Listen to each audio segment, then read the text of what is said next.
Welcome to The Explainer. Today, we're going to unpack something absolutely fascinating: the escalating journey of how illegal cash gets washed right through our global financial system. We're going to trace the path of illicit funds, starting from a really localized physical problem all the way up to a multi-billion-dollar digital phenomenon. By the end of this, you'll see exactly how the mechanics of money laundering actually work. And paradoxically, you'll see how the very systems designed to hide this money are ultimately what expose it. Okay, let's dive into this. Here is our roadmap for today. 1. The street level. 2. Corporate shells and property. 3. Going global and digital.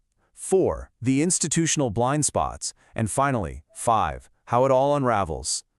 I want you to ground yourself immediately in this opening scenario. Just picture this. You have exactly $18,000 in dirty cash, and it's currently just sitting there in a duffel bag. Now, your immediate problem is that banks are required to automatically file a currency transaction report on literally any cash deposit over $10,000, and that report goes straight to a federal database. There's absolutely no suspicion required. The teller just hits a button and boom, the government knows you have a whole lot of cash. So that brings us to the fundamental question, doesn't it? How do you actually get it in the bank? This is the core logistical problem every single criminal faces at the very beginning of their operation. You have physical paper and you desperately need it to become digital numbers in a legitimate financial institution without sounding those federal alarms. Section 1. The street level. Breaking thresholds and faking quarters. Right, so this is where physical cash directly meets local banking. It's where most amateur operations start, and frankly, it's where most of them fail. The first instinct is usually something called structuring. You might think, oh, I'll just deposit $9,800 today at one branch and then the rest tomorrow at another. But here is the critical flaw with that logic. Doing this is a federal crime in and of itself, totally regardless of where the cash originally came from. Deliberately dodging that threshold is illegal. And nowadays, automated compliance software at most major banks immediately flags these clustered, suspiciously timed deposits across different branches. A teller doesn't even need to remember your face, right? The software spots the pattern and automatically generates a suspicious activity report. For most small-time laundering, the game ends right here. But if you can't just deposit the cash directly, maybe you buy a cash business, literally laundering money through a laundromat, for instance. Say your business genuinely takes in $4,000 a month in quarters. What do? You report $6,000, quietly sliding $2,000 of your dirty cash right into the mix. The incredible irony here is that criminals are willingly paying extra taxes on fake income. Why? Well, because paying tax on fake revenue is basically just a cheap fee to make illegal money legally bankable. But, this caps out fast, and auditors frequently catch it by working backwards. They simply compare the highly reported revenue against the actual amount of water, electricity, or detergent the business is using. Section 2. Corporate shells and property. Creating the paper facade. Let's move to the next stage and see how this builds, because when a simple laundromat can no longer absorb the sheer volume of illicit cash coming in, launderers have to level up. They need companies that exist purely on paper and assets that can absorb massive amounts of money all at once. And this is where we get into layering. Layering is moving money through multiple transactions specifically to obscure its origin. Now, if you have a single shell company, which, by the way, is just a registered entity that might literally only be a mailbox service, issuing one fake invoice for consulting fees, sure, it looks like normal business spending. But a single fake invoice isn't nearly enough. Moving money through 20 fake invoices across 6 different shell companies registered in 3 different states, that creates a structural fingerprint. And this whole system relies heavily on accountants and lawyers who, knowingly or maybe with willful blindness, set up these incredibly complex webs. Let's break down the exact mechanism of how this works. Step 1. The shell company generates an invoice to a legitimate business for services that were never actually performed, like marketing or consulting. Step 2. The legitimate business pays that invoice. Step 3. The money moves. It essentially transitions from a business that has to explain its income to one that never has to prove it actually did any real work. On paper, it is a completely closed loop. Now, real estate is another massive avenue here, mostly because property values are just incredibly subjective. Imagine you buy a rundown property for $200,000 in pure cash, maybe paired with a very compliant mortgage lender. A year later, you flip that exact same property to another shell company that you secretly control, but this time for $500,000. Boom, that $300,000 difference is now perfectly clean profit on paper. The key concept hiding all of this is a lack of beneficial ownership disclosure. In a lot of places, the rules don't actually require the buyer to reveal the actual living, breathing human being behind the shell company. That lets dirty money slide right through that subjective valuation gap. Section 3. Going global and digital, exploiting international borders and code. So what happens when domestic banks and property records start sharing just a bit too much information? The operation has to leave the country. This is a massive jump in scale, leaving domestic boundaries behind for offshore trusts, global trade networks, and eventually the blockchain. Imagine this timeline.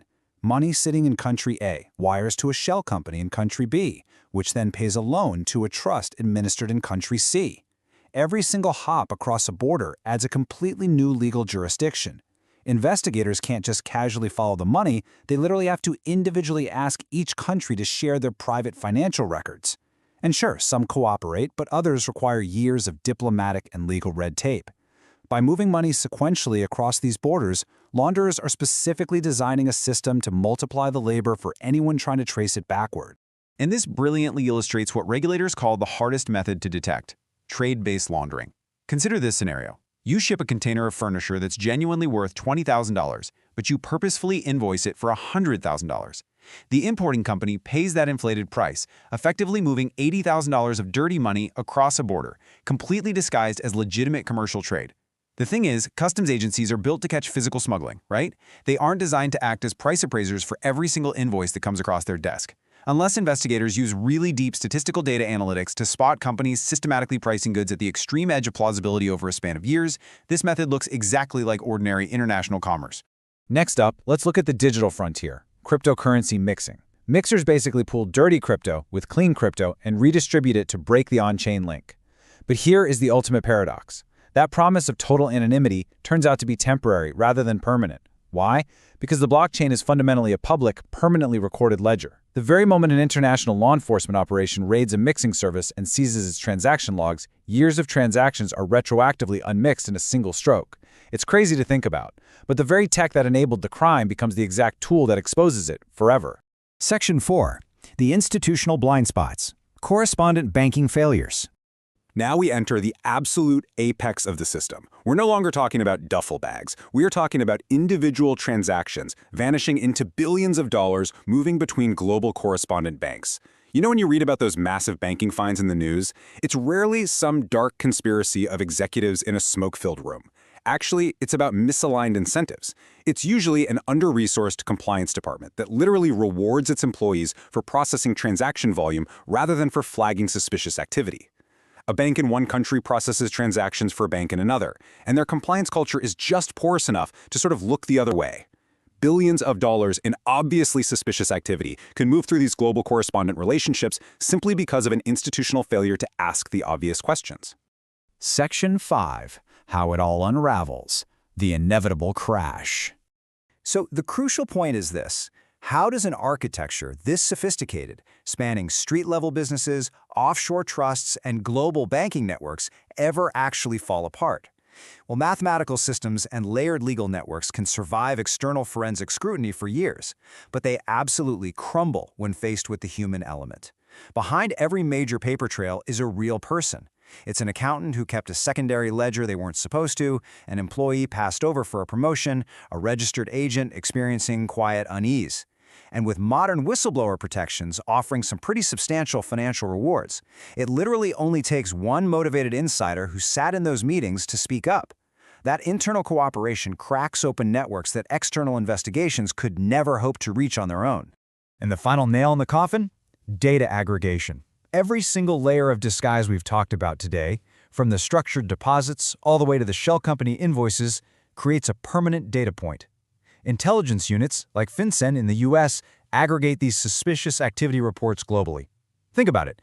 A single invoice might look totally unremarkable on its own, but when cross-referenced against 40 other transactions flagged by different banks in different countries over several years, the structure completely reveals itself. The slow accumulation of all this data finally shows the hidden, straight line connecting exactly where the dirty money started to exactly where it ended up.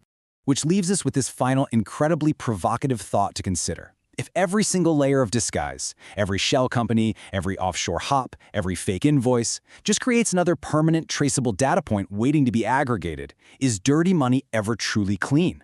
Or is it simply waiting for the inevitable moment when the data finally catches up? It's a fascinating paradox, isn't it? One that proves just how complex yet vulnerable our global financial system really is. Thank you so much for joining me for this explainer. I really hope this transformed how you view the hidden structures all around us. Next Gen Hustle. Like, share, subscribe.